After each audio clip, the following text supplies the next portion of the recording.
and welcome to St Cath Youth Online. My name is Rowena and I am the Children, Youth and Family Pastor at St Catherine's in Gorsainen. We are currently in the middle of a series looking at characters in the Bible. If you missed last week but would like to catch up, we spoke about Joseph and how he used his God-given gift of interpreting dreams. This week we are going to be talking about a man called Noah. Before we start this week's video, don't forget that you can contact me anytime on either my Twitter or my email address. So I really hope you enjoyed this week's video. Let's get started.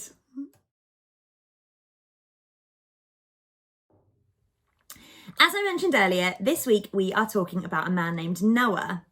Now, Noah lived a really long time ago, and you can find his story right at the beginning of the Bible in the book of Genesis.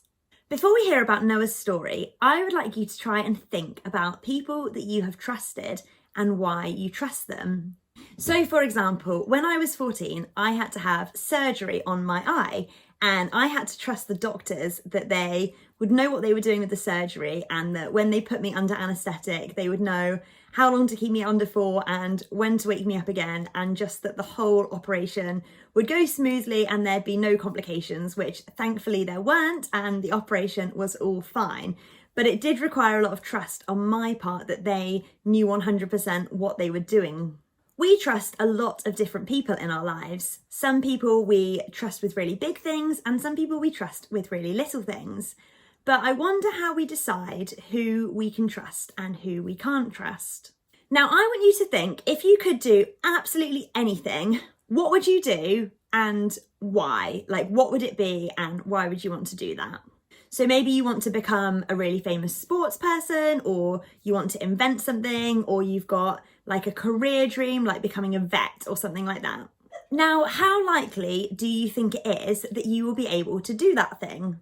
We all have ambitions and things that we would love to see happen in the future, but the truth is that we never really know what is around the corner and what the future is going to hold and what is going to happen next in our lives. Sometimes things can happen which are completely unexpected and can seem a little strange. I wonder if you have ever had something turn out completely different to how you expected it was going to. I think COVID-19 and the last few months of everyone's lives have really shown that you just truly never know what is going to happen or how the world could change in a very short space of time. When we follow God, sometimes he calls us to do things that are completely unexpected or things that we never thought we would end up doing. And you can often wonder or ask things like, why me? Why has God chosen me to do this specific thing? Now, Noah is one of these people who God called him to do something very unexpected, and it seemed very strange to the people around him and his family. So I'm going to read some of the story of Noah now, which is found in Genesis chapters 6 through 8. Now, I'm not going to read all of the verses, but if you want to go back and read it yourself, feel free. But I'm just going to read some select few verses just so you get a flavour of the story and what happened to Noah. This is the story of Noah. Noah had no faults and was the only good man of his time. He lived in fellowship with God.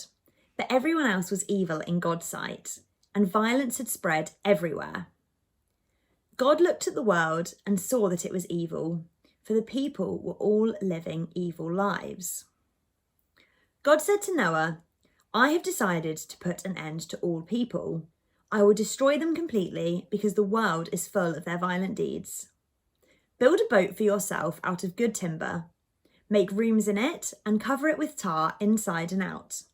Make it 450 foot long, 75 foot wide, and 45 foot high.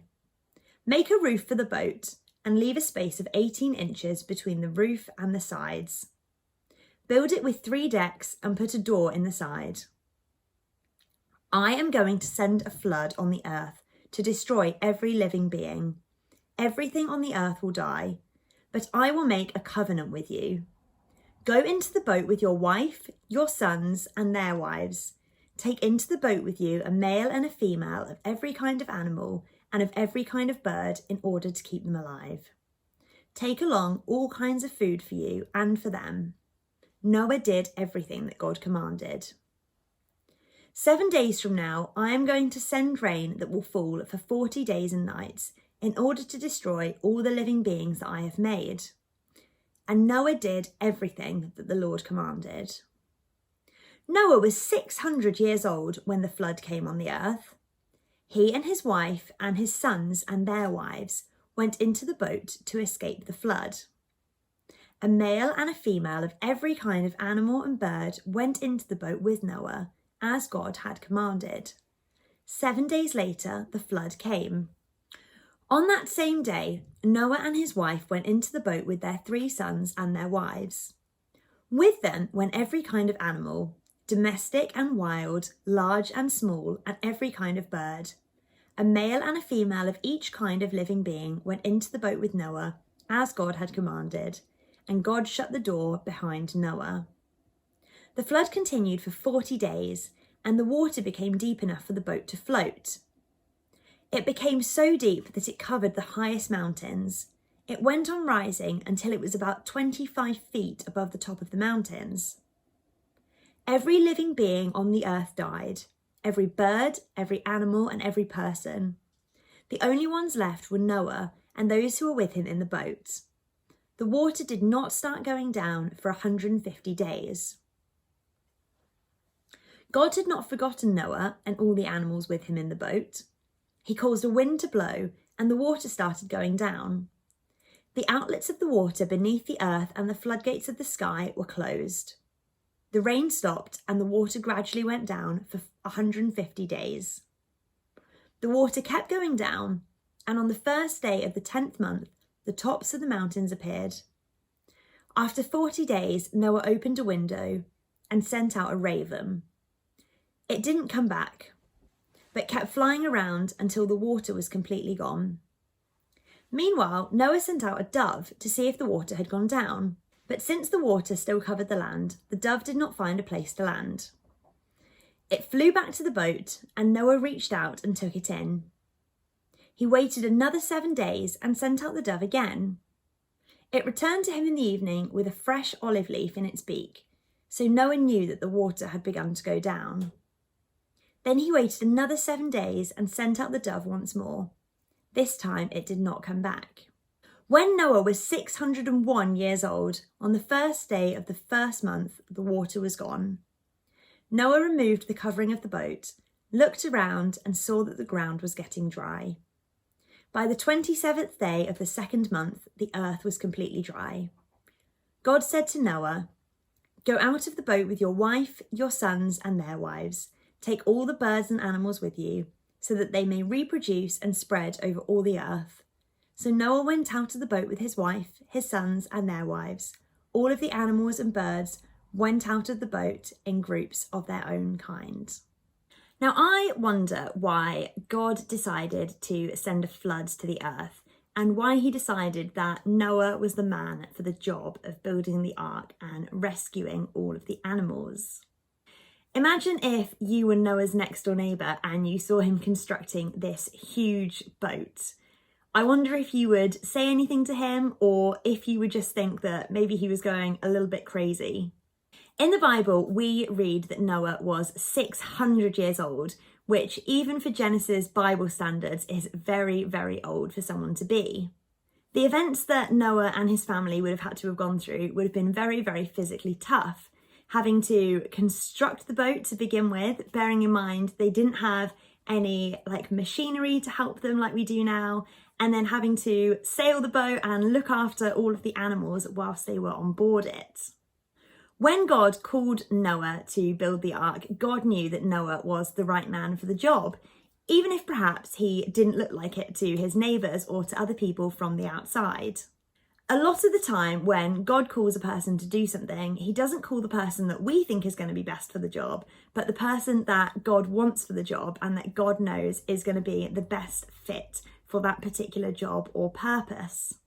Now, I wonder, has God ever asked you to do something that was really, really difficult for you to do? And have you ever had to trust God in that? Last week, we spoke about Joseph finding it easier to use his gifts in front of the Pharaoh when he'd already used them in front of his family and the 2 men in prison. So the stakes seem lower because he already trusted God and knew that it was a gift from God. Do you think that Noah found it easier to trust God next time he asked him to do something?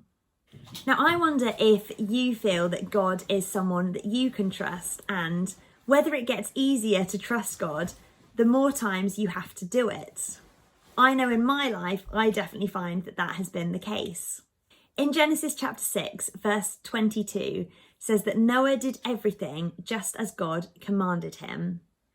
Now, Noah's obedience to God sent him on a crazy, crazy adventure. I wonder if you see obedience to God as a positive or a negative thing, something that can open the door to amazing adventures, or something that perhaps makes you feel a little bit scared. Noah's obedience to God not only involved a massive task, but also enormous amounts of trust in God.